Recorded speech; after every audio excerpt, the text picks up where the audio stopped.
अस्सलाम वालेकुम। 5 क्लास हमने अपने पिछले लेक्चर में इसके बुक रीडिंग साथ इसके 2 क्वेश्चन किए थे। ठीक है, आगे क्वेश्चन नंबर 3 करने लगे हैं। असहाबे सुफ़ा कौन थे? ठीक है, जिस पर छप्पर था इसमें सहाबे सुफ़ा रहते थे, जिनके घर बार नहीं थे और हर वक्त इल्म सीखने में मशगूल रहते थे। ठीक है, इसका आंसर जो है इधर से लेकर इतना है।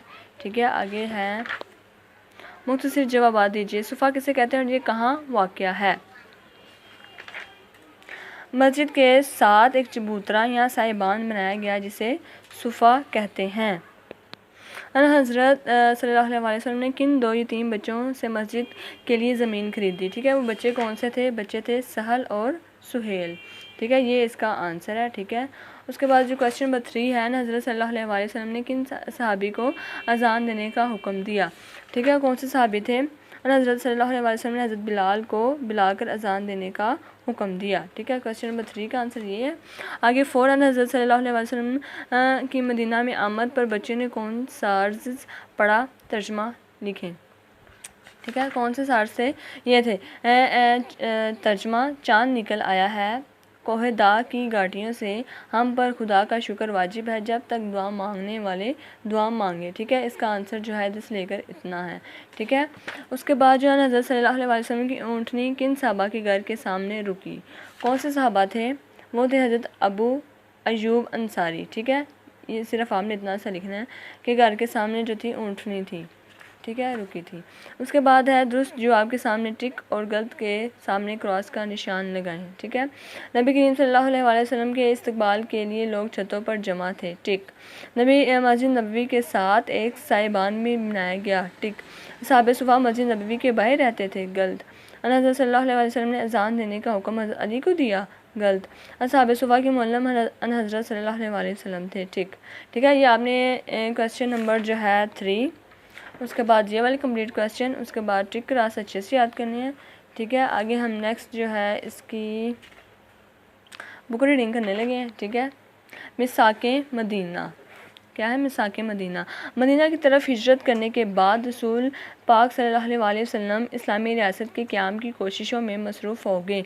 मदीना की आबादी में ऊस और खज़रज की तरफ से किसी भी किस्म का ख़तरा ना था, क्योंकि वो मुसलमान हो चुके थे। आप सल्लल्लाहु अलैहि वसल्लम ने ख़तरा सिर्फ यहूदी कबाइल की तरफ से महसूस किया। मक्का के काफ़रों के दिलों में भी अभी इंतकाल की आग पूरी तरह भड़क रही थी, और ये बात वाज़िया थी कि अगर कफ़ार मक्का ने हमला किया तो मदीने के यहूदी कबाइल और पतबरुस्त, ठीक है, मुसलमान की मुखालफत में इनकी मदद को तैयार हो जाएंगे। हज़रत सल्लल्लाहु अलैहि वसल्लम की तशरीफ़ आवरी से पहले मदीना में 3 गिरोह थे।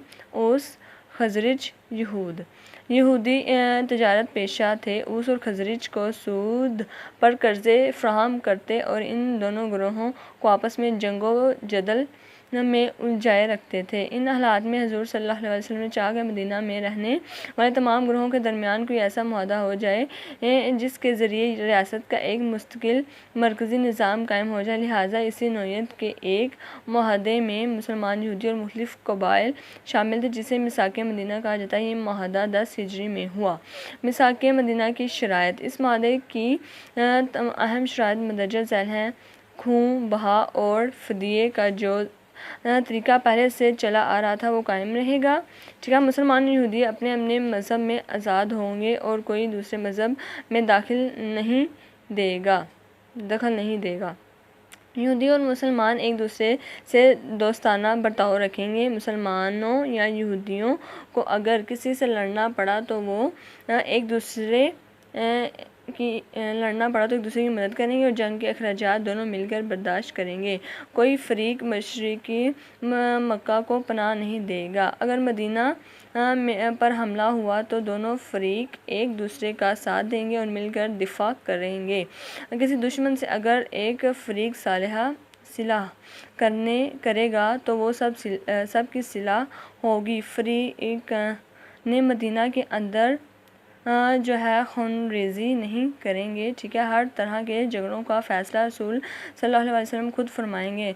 नताइज व अखराजात, ये माहदा मुख्तलिफ़ कबीलों और कौमों के दरमियान था जो रसूल सल्लल्लाहु अलैहि वसल्लम के ज़ेरे असर तय हुआ। इस माहदे के ज़रिए ही इस्लामी रियासत का आगाज़ हुआ, ठीक है। इसकी कंप्लीट बुक रीडिंग आपने करनी है, साथ जो पिछली आपको एक्सरसाइज जो काम बाकी है वो आपने अच्छे से याद